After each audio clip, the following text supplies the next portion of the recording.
it's really easy for me to go from here to here, to go through all these different stages. It doesn't just jump from here to here. I have to go through the mess. I have to go through all the possible ideas, the good ones, the bad ones, change them. I change that one into that one. I change that one into this one. So I took an idea and made what I thought was a better idea for this shape and for this piece. But what allowed me to go from here to here was thousands of hours of practice asking what if questions. And to me it feels like I'm on a river, and making this first shape is like sticking my toe into the river, and then I put that shape on a shape, and it's like I'm in the water now. And as soon as I start asking questions, what do I see? What can I change? What can I combine? How do I connect to it? Then that river starts taking me for a journey, and I don't know where it's going. There's no way that I could have predicted that this wire shape in this circle would have led me to this. I may never make this, it doesn't even matter. But I like this idea more than I like this idea. It may be the beginning of an idea for me, of a series. It may be that this becomes a figurative piece, and these become elements that look like things. You know, maybe there are 3 different types of animals. Maybe it's 3 different faces of different sizes. Maybe it's a face with some of this imagery. There's not a right way, and I can keep asking questions. Maybe there's text in some of these. Maybe one's enamel and one's metal and one's a gemstone. Or maybe there are tiny little gemstones going around some of these pieces. This is not a right way.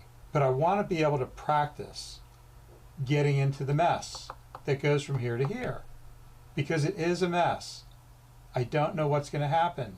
I'm going to make bad stuff. And to go from this to the finished enamel is a whole nother step into the river. So now if I want to go from here to here, it's a different river.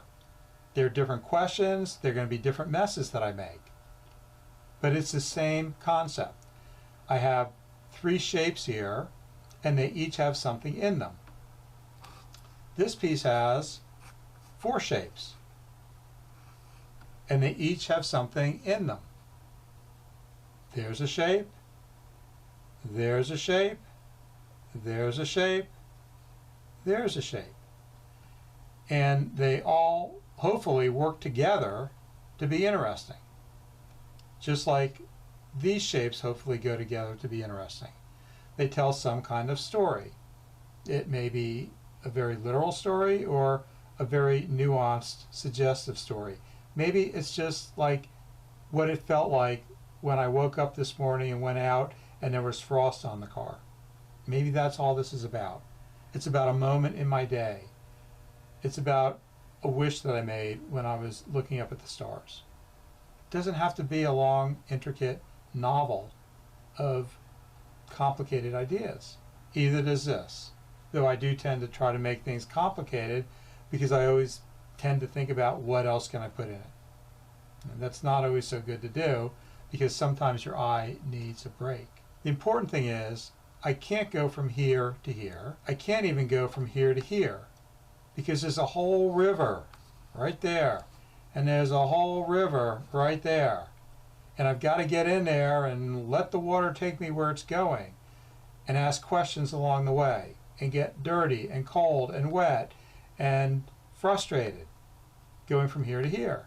Maybe when I get to here, who knows where I'm going to go. And when I get from here to here, then I can start thinking about how do I go from here to here.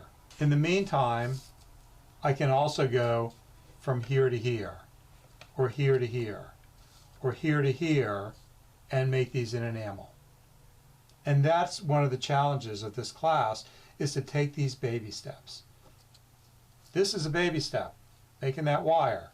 Here's the next baby step, putting it in a shape, changing it, asking what ifs, making a record of it, noticing what I like, noticing what I want to change, and then making a record of it. That's another baby step. Thinking about value. That's a baby step. Now, what do you think the next step is before I start to make it an enamel? Maybe color.